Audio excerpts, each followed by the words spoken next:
des Apôtres, chapitre 2, verset 38. Makomasanto etangami poe na lopoto. Pierre leur dit, répentez-vous et que chacun de vous soit baptisé au nom de Jésus-Christ pour le pardon de vos péchés et vous recevrez les dons du Saint-Esprit. Ekotanga mape na monoko ya mboka. Na monoko ya mboka makombe etangami na kombo ya kolo na biso Jésus-Christ de Nazareth. Pierre alobi na bango boko na mitema. Amen. Polo Yesu alibisa bino bongo bokozwa libatisi ya Molimo Santu kouta na nkolo. Amen. Amen. Amen.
Que Dieu vous bénisse, Zambé à Pangolayo.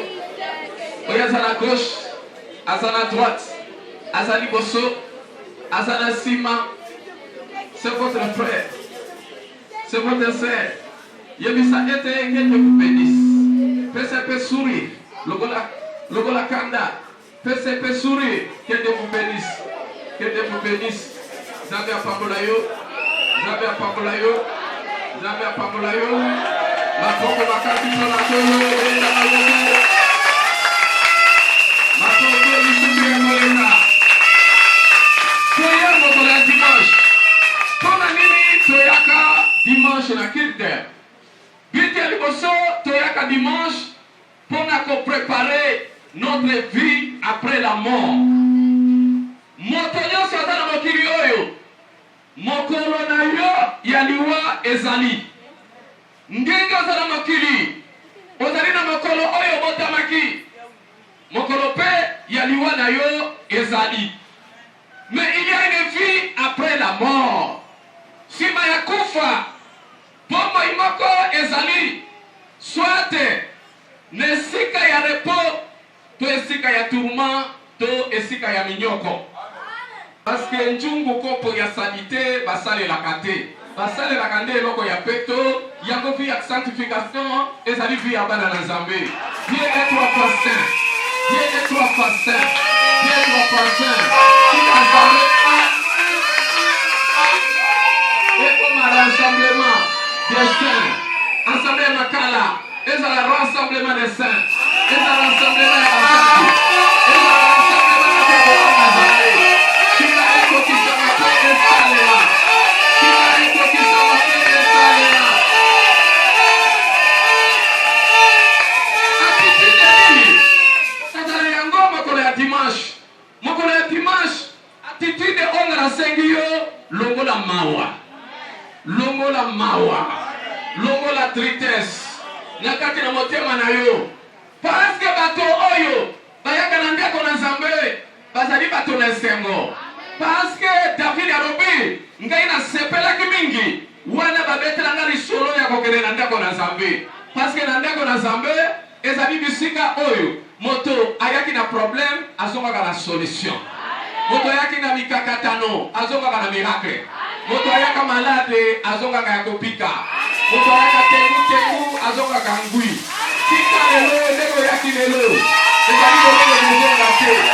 Ndeko yaki lelo batu bamonaki yo tango dimaki, batu bamonaki yo tango dimaki. Le tango kozonga bakokosa na yo lelo bakozonga. Il y a quelque chose ekosalema na poma na yo. Tika lelo ténèbres ebotola yo esengo ya lelo te. Comment recevoir le Saint-Esprit? Comment recevoir le Saint-Esprit? Ezali motuna. Comment recevoir le Saint-Esprit? Ndenge nini okoyamba molimo mosantu na pomo na yo?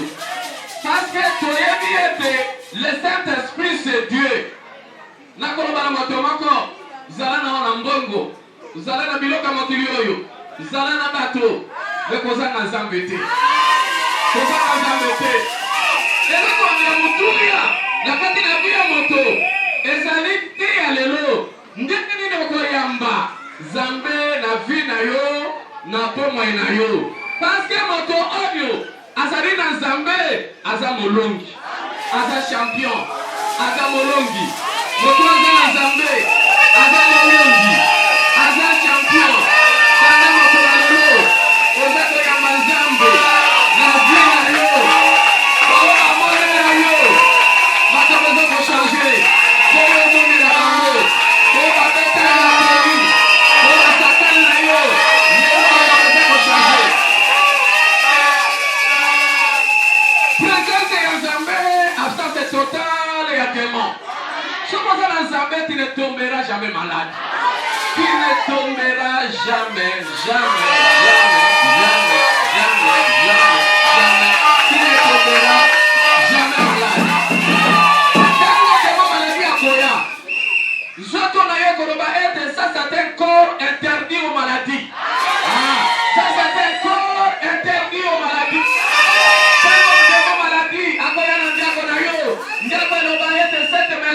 C'est une maison interdite aux maladies.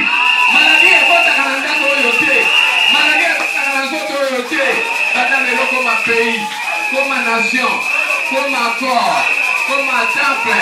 Interdit aux maladies. Interdit aux maladies.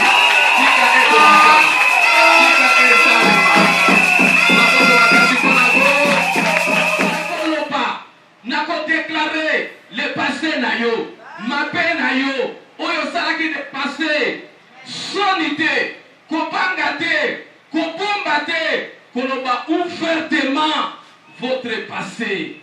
Oyene tonga, toyebiote, loba le passé na yo, okota na bandako yanganga, oyipa, olongola bazemi, ozomibali ya bato, oyene sosalaki, loba polele, kapisi ozwa, na papa na yo, kama bayambola, pime lobiate, esengo na moto oyo, ako yambola mabe na ye, pe masumo na ye, makolimbi sama, loba polele, mabe na yo, Marie Magadal, azalaki na vie ya mabe, azalaki ndumba, na vie na ye mobimba, adestabiliza, ba couple belé, ba mama ebele, bazalaki akolela. Soki Marie Magadala, azwi mobali na yo, akangeli yo mobali, okolela. akorache mobali okomona mobali te na ndeko na yo okolela yesu akangi bwe me mokolo oyo akutanaki na jésus akweyaki na mokolo ya jésus mai ya miso epimaki abandi kolela aregrete mabe asalaki aregrete le pase na ngai ezali mabe pase na ngai ezalaki mabe pase na ngai nazalaki ndoki nazalaki moyibi nazalaki ndumba nasobolaki mabe nakobisaki pene ya bato aregrete mabe na ye mai ya miso ekomaki robinet suki na ye ekomaki esui mpo na koesuye makolo ya jésus mpe na kolela koregrete du fond de son cœur mpo na pase na ye amoni pase na ngai ezalaki nazalaki na mawa te na baninga basi napazaki mabala bana mosusu batanga te likolo na nga magadala paske mbongo nyonso eza koya epai na ngai bana batanga te famille ezalaka na mawa likolo na ngai akwei na se abandi kolela oya na etonga diamashi ya liboso tubelaka ye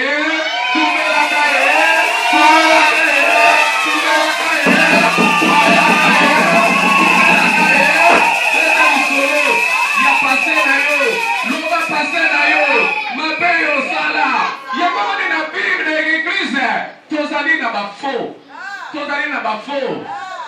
chrétien oyo bakotaka na fenêtre moto oyo atubela te azali faux oyo na ancien testament bazali kobenga bango le ramasi bilokota bilokoyo mpo na libota na yo David aya kosala polamu na Mefibosheth likolo ya tata na ye Jonathan aye kopenda ye bakomi kolia na mokonzi ya mboka mesa moko aye kopesa ye mapango aye kopesa ye richesse likolo ya baboti na ye yango naza koloba yo moto nyonso oboza na binemi a partir ya lelo loba ete na limbisi loba na limbisi loba na limbisi yo loba na tanga komba na ye soko komba na ye dia zeza soko dia silwa na limbisi yo dia kubanza na limbisi yo ataza wate loba na limbisi yo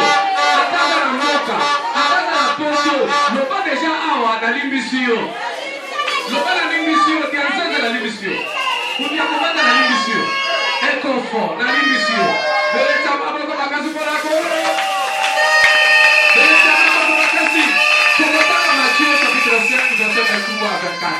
Matthieu chapitre 5, verset 23 à 24. Matthieu chapitre 5, verset 23 à 24. Matthieu chapitre 5, verset 23 à 24. Si donc tu présentes ton offrande à l'autel, et que là tu te souviennes que ton frère a quelque chose contre toi, laisse là ton offrande devant l'autel et va d'abord te réconcilier avec ton frère. Puis viens présenter ton offrande. Amen. Donc, likambo ya réconciliation koyeba kose réconcilier na motu nyonso oyo asalaki yo mabe ata abomelaki yo mwana ata ye nde apasaki libala na yo zala na esprit ya pardon zala na esprit ya kolimbisa aller vers l'autre kende pa ya ndeko wana soki azalaka na rompwe ngaba yo pima na ndeko na yo kende na rompwe ngaba soki azalaka soki na kisenso landa ye kuna bipai azali kende tokotanga na Matthieu chapitre 18 verset 15. Matthieu 18 verset 15.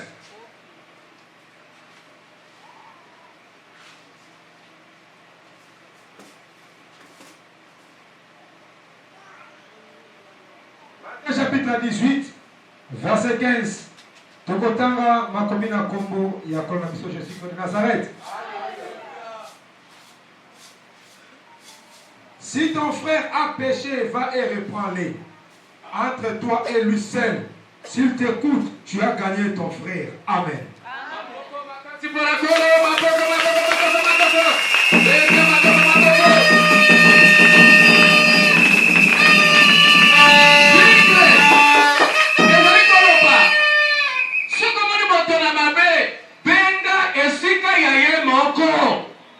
liboso ya batute benga ye pembeni bino mibale loba na ye oyo asalaki soki moto wana arekonetre mabe boyambani bose réconcilie kindeko ekufaka te kindeko ezongi afin que tu sois heureux et que tu vives longtemps sur la terre. soki olingi omona la mort prématurée na vie na yo il faut ozala relation ya malamu na baboti na yo zala relation kitoko relation ya malamu na bapara na yo okozala longévité pe okozala moto ya bénédiction banzele kozala kofungwama pe okoavanse okokende liboso eloko ezali ya mabe mpona mwana mwasi mpo mwana mobali mobutu nyonso aza koyeba mibali aza koyeba basi na ndako ya baparent il faut senga pardon epai ya baparent ntango oyeti mibali na ndako ya baparent parce que selon la Bible okoyeba mobali okoyeba mwasi na ndako na yo na ndako ya baparent te yo mwasi ezali bamosusu mpe bakende mosika eza meme bao babota na ndako ya baparent oyo nyonso abota na ndako ya baparent azali na malédiction aza na bilakeli mabe parce que tango yo ozali koyeba mibali na ndako ya baparent bozali kotonga hôtel magnifique na ndako wana pour attirer les démons dans votre foyer pour attirer les démons dans votre famille mpona kopenda kofongola porte ya bamaladi ya bambiaka ya mikakatano ya kufa na kati na ndako na bino tika bana mokolo lelo parce que mission ya Nzambe mission ya baparent c'est amener vos enfants na mariage vierge et oyokite mission ya parent papa na mama mission na yo ezali komema mwana na yo inde na mariage aza vierge soki mwana ake na mariage devierge ezali faute ya mama eza faute ya papa mama soki oza na bana 7 oyo ya basi bango so baza devierge ngai naza koyebisa se oza na 0 oza na 0 omerite saki ya mungu te omerite ntaba te omerite eloko te parce que osalaki na yo rien osali na yo eloko te na bokoko na biso moto azwaka ntaba eza félicitation ya mosala obatelaki mwana na yo ya mwasi ozwaka mungu eza félicitation ya mosala oyo asalaki ozwaka super wax eza félicitation mpona mosala oyo osalaki sikoyo osali na yo rien ozwi ntaba ya nini ozwi saki ya mungu ya nini super wax ya likambo nini amen eloko basalela eloko basalela te ezaka bapri moko eloko basalela toloba lokola elamba ya tombola na elamba ya magasin eza na sachet eza na pri moko mwasi oyo basalela na mwasi oyo aza mopamba prie kozala moko te bapara so balingi osala dote mwasi aza de vierge azali mwasi ya kosalela ye facture te moto oyo akopesa dote eza mobali ya de vierge aki ye mobali ya de vierge mwasi obala ye te pesa dote soki mobali mosusu aye kobala ye eza likambo kaka dekaze ya masanga na koenvelope ndeko ya kei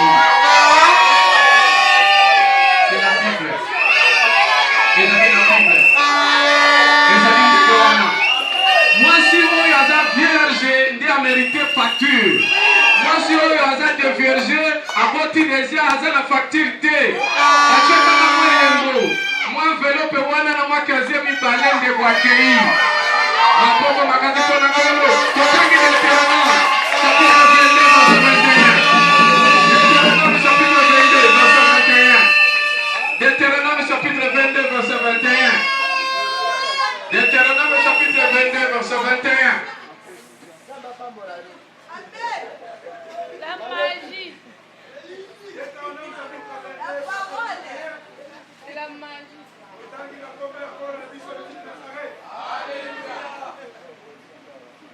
On fera sortir la jeune femme à l'entrée de sa maison, à l'entrée de la maison de son père.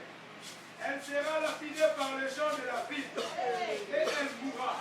Parce qu'elle a commis une famine en Israël. En se prostituant dans la maison de son père, tu ôteras ainsi les mal du milieu de toi.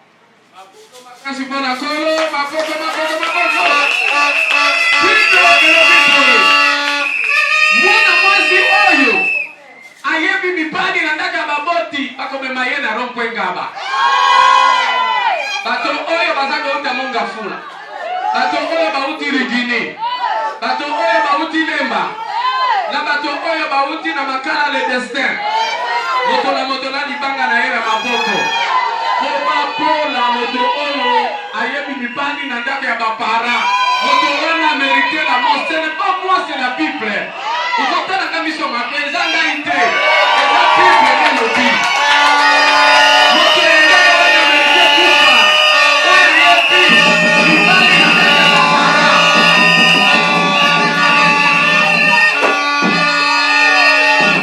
Yakola seko lobana yo. Bandalelo yo moto oyeba mipani. Oyeba basi na ndaka ya bapara. Kele kokwea la makolo ya bapara. Kele kosenga doni bisi na bapara. Surtout bao babota. Aiko roba na bao babota. Bao babota. Babokola yo. Babokola pe bana na yo. Babokola yo. Babokola pe bana na yo. C'est une malédiction. Badane lo kele kosenga pardon.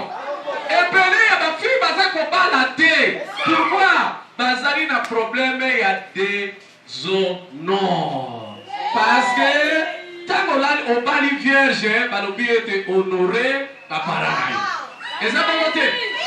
Honoré za français qui kolobaki o pesi ba parana yo loko. O pesi o moni mo kola mariage na papa changer de marche. Na maman changer de marche. Pourquoi? Abali chez moi là. O pesi le kumu na le pango na veni pe na quartier. Liboso ekoli na ndako ya bapara. Liboso ekoli na ndako ya bapara. Ozizemi na ndako ya bapara. Liboso ekoli na ndako ya bapara. Oyebi soni nini paraza na yango na aveni. Soni nini o paraza na yango na quartier. Soni nini paraza na yango na église. Mwana na ye babeti sente basente ye. Liboso ekoli. Soni nini paraza na yango.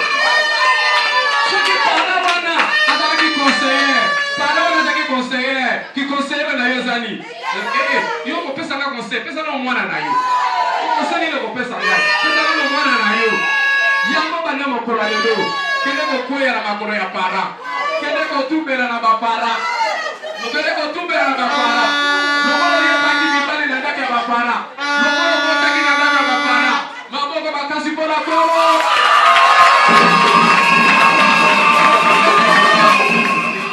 Dans la Saint-Esprit. Donc, Genèse, chapitre 20, verset 3 à 4.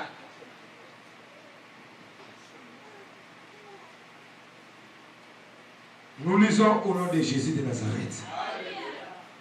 Alors Dieu apparut en songe à Abimelech pendant la nuit. Et lui dit, voici tu vas mourir à cause de la femme que tu as enlevée, car Abraham. Bible lobi Zambi apimeli ya lobi kokufa likolo ya mwasi ya bato yakola za koyebisa yo mama tika mibali yangani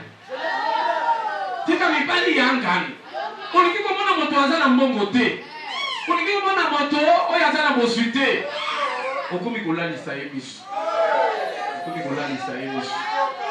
apesi yo mbote okomi kotie lizaka okomi kopengaka ye na ba 2h du matin okomi kosala ye ba demande d'ami nyonso wana eza ba tentative oyo ezali kosala po ete okweyisa ndeko wana panda lelo mobali moko mwasi moko mobali moko bete maboko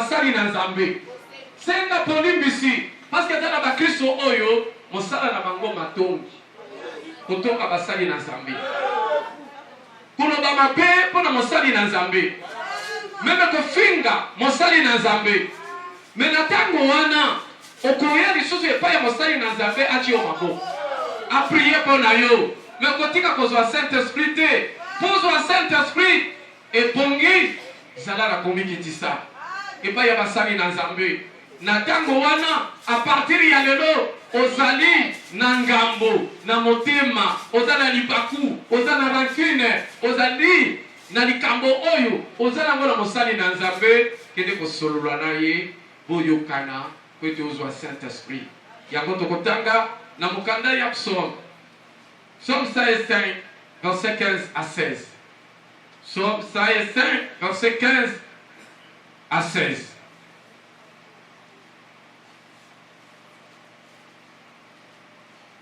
Psaume 5, verset 15 à 16, nous lisons au nom de Jésus de Nazareth. Ne touchez pas à mes oins et ne faites pas de mal à mes prophètes. Il appela sur le pays la famine. Il coupa tout moyen de subsistance. Amen.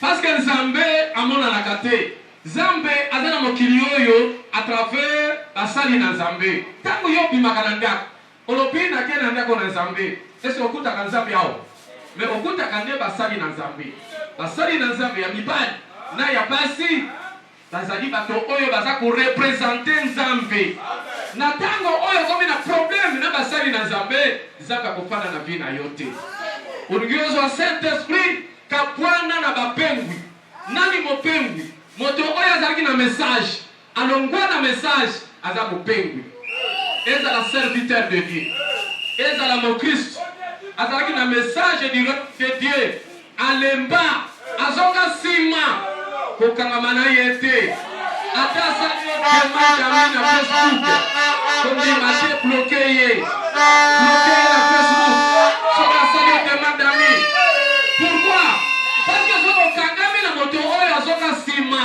akokweyisa kondima na yo akokweyisa kondima na yo akokweyisa kondima na yo oyebi moto akomi disciple eza awa te eleki kolobaki azalaki mokristo ntango azalaki mokristo amonaki bikamwa na bikamwa oyo amonaki yango andimaki asalela Nzambe mais comment expliquer que moto ntango akomi disciple nyonso oyo Nzambe asalaki awangani yango.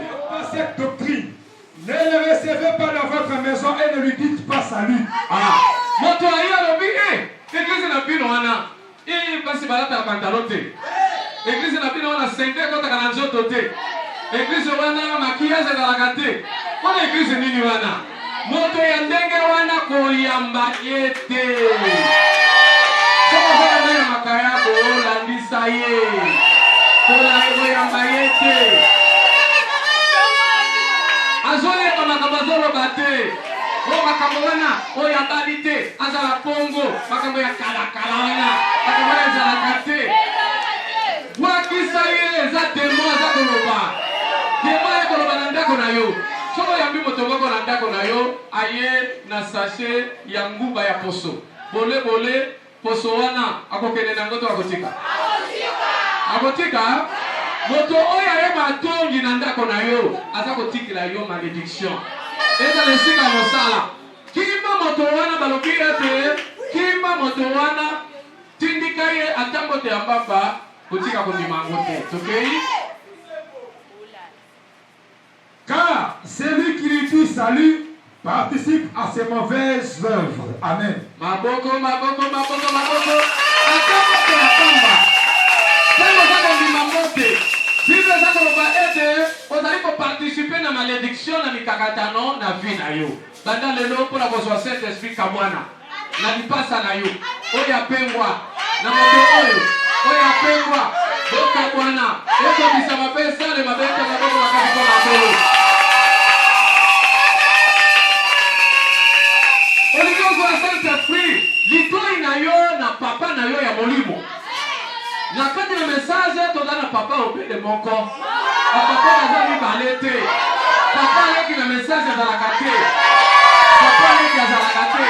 Toza na papa obele moko. Litoi na yo oyo ka oyo papa alobaka. Ezaka moto moko amema yo na assemblée awa ateyaki yo ndenge tokoki kuna landande oyo nga nakobana koloba. Landande ngai. Landande ngai. Litoi na yo na mateya ya papa. Na ndako na yo kozanga basete ya mateya ya papa na yo ya molimo te. Na matoi na yo écouter na yo za kotia kaka muziki ya Americain. Mokolina koka mateya ya papa na yo ya molimo. Kwa toza la rempli totalement du Saint-Esprit. Ngonga nyonso na ndako na yo ozotia kaka muziki ya bokoko ya mboka na bino okotia okopina oyoka mateya ya papa na yo kwete ndako na bino eza rempli totalement du Saint-Esprit. Na chanter de guerre atana F papa na bango ya molimo ezalaki lui-même Dieu. Nde azalaki papa na bango ya molimo. Mais ezali na ndeko mwasi oyo apongolaki litoi na ye. Olia yoka papa ya molimo akeko yoka le révérend serpent. Tamba yokaki akomaki kosolola atiki mobali na ye. Yo mama na ekoloba na yo. Zalaka toujours pembeni ya mobali na yo. Lisolo mingi na mobali mususu okosuka kaka kulinga mobali wana. Yo mwasi ozomela mesa moko na mibali mususu. Mwasi ozomela masanga na mibali mususu. Kokwea na yo eza mosika te. Kokwea na yo eza mosika te. Mwasi akangaka kamarade ya mwasi eza mobali na ye. Aoyaki te. Kamarade ya mobali eza mwasi na ye. Kamarade ya mwasi ezali mobali na ye. Votre camarade. Makambo, camarade na ngai. Camarade na ngai. Camarade na ngai. Nokaki témoignage moko lopi, témoignage wana, na ebisaki ndako na ebisaki mama manene témoignage moko. Oyo mwasi moko azalaki na libala azalaki na kimia na libala te. Sikoyo camarade na ye azalaki moto moko asamblelaka te. Kozala jamais camarade ya bato basamblelaka te. Baza na façon na bango ya koraisonner ya bango moko ya bondoki. Baza na lolenge na bango ya mokili. Sikoyo lokola na ndako amoni mobali azako ya toujours retard. Mobali azako ya toujours retard. Pe azako ya fatigué alobi mobali yo na moni akomi na mwasi mususu.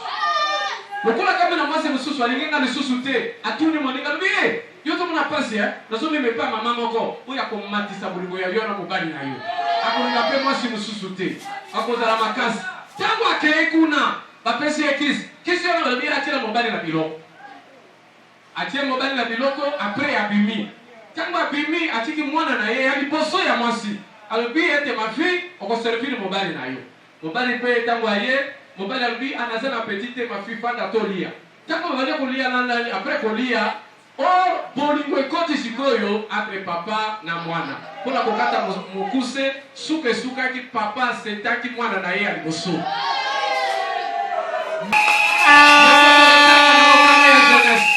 Genèse chapitre 3, verset 4 à 5. Après Togotanga, Actes des Apôtres, chapitre 10, verset 44.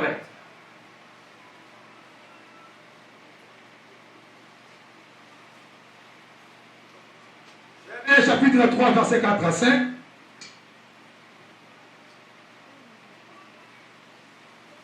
Nous lisons au nom de Jésus de Nazareth. Il y a 7 pour la bonne compréhension.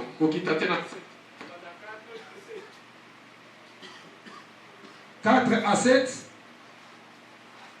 Alors le serpent dit à la femme, vous ne mourrez point. Mais Dieu, 3. Mais quant au fruit de l'arbre qui est au milieu du jardin, Dieu a dit, vous n'en mangerez point et vous n'y toucherez point, de peur que vous ne mouriez. Alors le serpent dit à la femme, vous ne mourrez point.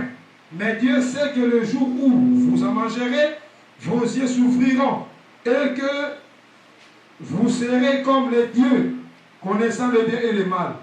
La femme vit que l'arbre était bon à manger et agréable à la vue, et qu'il était précieux pour offrir l'intelligence, elle prit de son fruit et en mangeant. Elle en donna aussi à son mari qui était auprès d'elle et il mangeant. Les yeux de l'un et de l'autre s'ouvrirent. Ils connurent qu'ils étaient nus et ayant conçu de feuilles de figuier. Motakala elengi kolobake kozanga Saint-Esprit. Soki na bandoto na yo omonaka toujours oza motakala, eza signe ya kotandisa ke oza na Nzambe te, oza na Saint-Esprit te. Yango tokotaka Actes des Apôtres chapitre 10 verset 44. Litoi na yo koyoka bato te, koyoka bazimbisi te. Eza na bato mosusu na chaque assemblée tozali na lisanga ya bandoki ya assemblée. Bandoki oyo ya assemblée soki bamoni oye na bolingo na assemblée bakosala tu bazimbisa yo. O tomoni yo ye vitesse oye dardar oyo otuna biso bato ya kala. Tuna nde biso bato ya kala. Biso bato ya kala tosala bolingo na église oyo bandimaka biso te. Biso toza bato ya kala na assemblée oyo. Tuna nde biso ata osali misala bolingo kopambwa mate. Okopambwa mate. Bazali yo soko tili toi ya moto ya ndenge wana moyo zala peni moyo pambwama ezali te. Moyo pambwama ezanga tubiki bayaki na bolingo. Bolingo na bango ekiti. Likolo ya nini ya biyoka yo. Oyoki te. Makambo zoleka na assemblée. Oyoki kuna makambo na basali na Nzambe. Oyoki te. Koya na église makambo oyoki te. Yaka yoka nde materia. Yoka parole de Dieu. Tika biyoka yoka. O balobaki. O na yoki boye. Baya makambo mususu makambo zoleka kuna na assemblée za boye. Longola matoi na yo na biyoka yoka. Le baptême du Saint-Esprit. Le véritable baptême, parce que le baptême chrétien c'est au nom du Seigneur Jésus-Christ de Nazareth. Parce que Kala, Namboka Ol, et Rezalaki, Bazoko Pesa Bato baptême, Nakombo Yatata, Moana, Pe Elima Satan. Et ça dit Bato O Bazo baptême la Moana. Azamona muke okumino na discernement te ezala bato oyo bazo bateme ya fimbo bateme ya kolia mungwa bateme ya kosote moto alo na tango wana na bateme ya ndenge wana ekopesa yo Saint-Esprit te bamusu bazo bateme na piscine bamusu bazo bateme ya matanga na kombo ya tata na kombo ya mwana na elima sata me na tango wana okozwa nde bondoki. Soko si bateme ya mabe etamboli na yo sima bateme pe kozala pe mabe. Eza bato ebele bazo bakombo na tango ya bateme. Soko si bateme bapesi kombo ya Jean.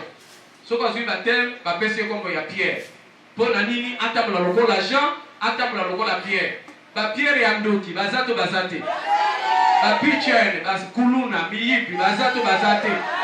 Bazali ebele. Na Bible tomoni Jésus a suivi baptême. Tango a suivi baptême, et pesi posa ya kosala jeûne 40 jours, 40 nuits. Lelo to mona ka fete ya kokula. Na fete ya kokula bato bake na bar. Na fete ya kokula bake komela masanga. Na fete ya kokula bakoti na ba hotel. Sima ya fete ya baptême. Ono sima baptême, mutu ifo akende na jeûne. Ifo akende kuluka posa ya Nzambe. Kwende kuluka makambo na Nzambe. Yango to kotanga na Actes des Apôtres. Chapitre 19, verset 4 à 5. Pour nous Zambé, il faut être baptisé par le Saint-Esprit. Zoua le baptême du Saint-Esprit. Chapitre 19, verset 4 à 5. Alors Paul dit, Jean a baptisé du baptême de repentance, disant au peuple de croire en celui qui venait après lui, c'est-à-dire en Jésus. Sur ces paroles, ils furent baptisés au nom du Seigneur Jésus. Amen.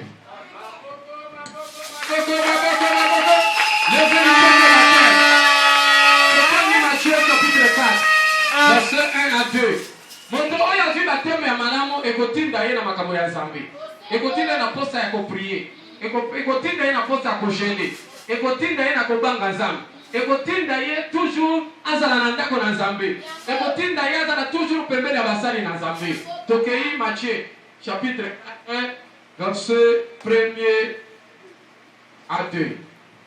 Matthieu chapitre 4, verset 1er à 2. Alors Jésus fut emmené par l'Esprit dans le désert pour être tenté par les diables. Après avoir jeûné 40 jours et 40 nuits, il eut faim. Amen. Maboko.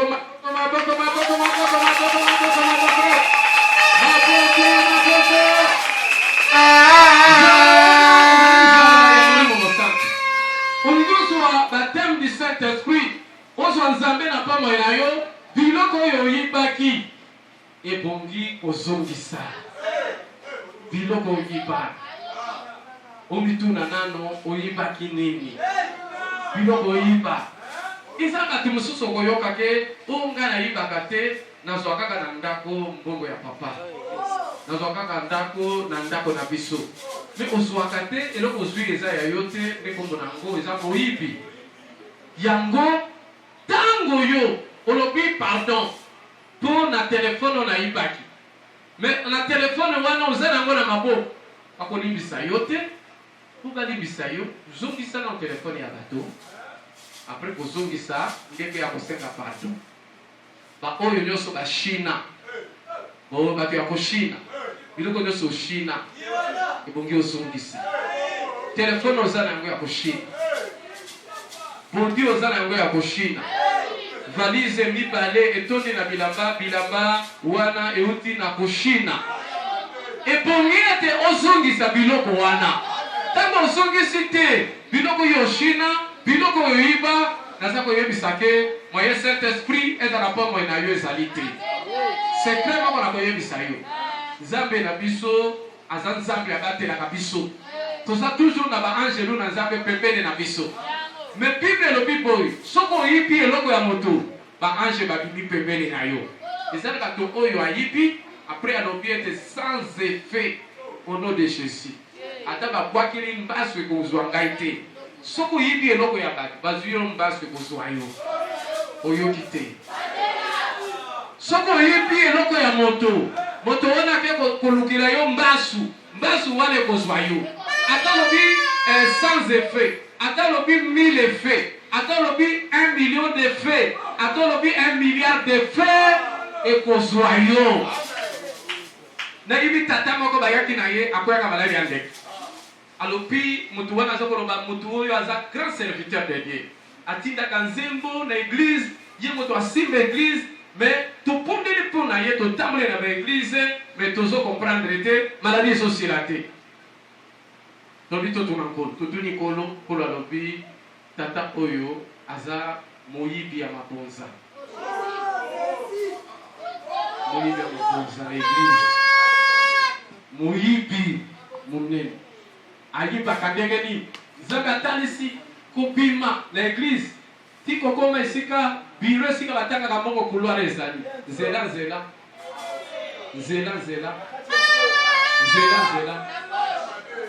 Zela, tata wana komi kaka soko akeye na mosala fulufulu na monoko.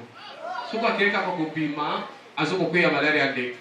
Na makala miyibi bazato bazati. Ko bazana mbongo ya nzambe awa bazati. Moto nyonso oyo oyiba mbongo o biloko ya bato zongisa. Biyaka kopaka tana etumbelo na hotel. Moto nyonso ayiba ebongi ete ozongisa. Soko ozongisi te naza koyebisa ete kofuta biloko wana 7 fois. Kofuta 7 fois eti koloba libala ekoya te. Okozala toujours malade. Okozala toujours boke. Yango panda lelo biloko ya ngani zongisa yango. Zongisa biloko ya ngani. Tango nalobi na papa wana. Papa nzambe azongisa ke yo tanga mabonza lobi oui. Oyibaka mabonza lobi oui. Chikoyo po pika prière ezate, délivrance ezate, zwaka kambongo ya nzambe, tia na hotel, maladi pesi. Yango epele baza a. Batio mokambi ya bayembi, okongola mbongo ya bayembi, mbongo ezomona. Batio na protocole, mbongo ya bato ya protocole, ezomona na te. Batio mama conseillère, mbongo ya matanga, mbongo ezote. Balobi ete yo mama tele, kiake tele zwa unité de production. Bongo unité de production ezate. Bongo ya bato mbongo ya nzambe moyipi nyonso akozwa Saint Esprit te banda lelo biloko yangani nekolo bana yo biloko yangani nekolo bino secret moko kindumba na moyibi baza nzela moko ndumba nyonso na moyibi baza mutu moko ndumba nyonso soko alali na ndako ya mobali soko mobali onake kosokola kwa ibai musupe ba ibaki entele wana na kineke sika moko bakende kata su nazaka liboso na yoki kuna kamezani na kwa fera za kokata akati na eloko zakini garçon moko alali saki ndumba na ndako naye shikota kate kosokola moyibi azui telefone atia kuna kilote shiko garçon na asisi alati bien afuti mbongo na ye amakamanya so transport apesi ye après le bibo téléphone ngaza ata téléphone ngana imakamba téléphone yote abibo problème ezate bazalaki boye bakomi shika biso toza na salon alobi no pardon ko pesa na téléphone ya zana unité na kati moko apesa zana unité tango akei kuna abengi na numero na ye ayoki bimi na kilote ya mama ngana matina ngomba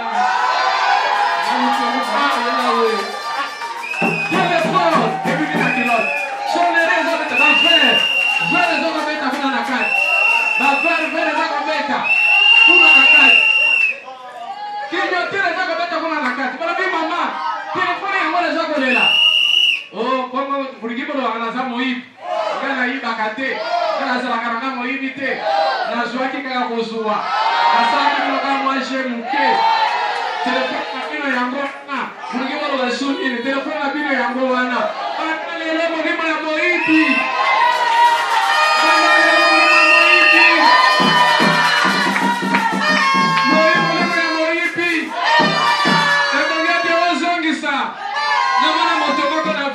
bakanganye loboko na kati ya poche ya moto bakanganye peza bazwi loboko bakangie eza na poche ya moninga balobi yo oza moyibi moyibi baza monoko makasi ya balobi te naza koyiba te nazosala échange nakotaki kuna nasala échange naza na mungu ya minene nasala échange poche na yo nasala échange alleluya oza na nyongo ya bato moto ya banyongo zongisa ozana nyongo ya bato zongisa moto oyo aza mwana na nzambe lisumu monene kosala vi na yo eza kozwa nyongo bana nzambe bazwaka nyongo te kodefa eza ya biso te biso tokodefara te oyo eza na banyongo kobanda nyongo ya mapa nyongo ekoki ofuta tanke ozali na banyongo ya bato moye ozwa Saint Esprit ezali te soki oza na nyongo ya motu oza libre te oza na boloko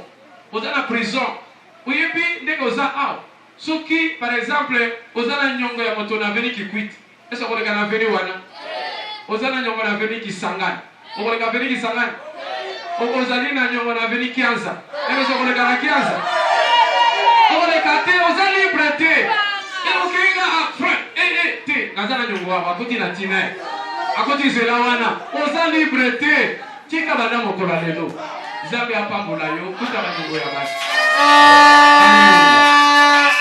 banyongo ya bato nayo moto odefisa bato na eglize badefisaka biloko na eglize te badefisaka biloko na eglize te leka sapato oyo ekokoka yo elamba gentillesse me ntango ya kofuta ekomaka problème ekoma oyo toke kofunda epai ya évêque tofundi epai ya évêque oyo toke kofunda yo kuna na siège po olingi kofuta nyongo na ngai te me ntango bopeselaki nyongo tunaki nzambe awa tolobi awa kosala likambo nyonso tuna nzambe yo tunaki nzambe te ntango bopeselaki nyongo yango bana mokola lelo yo kidiafuka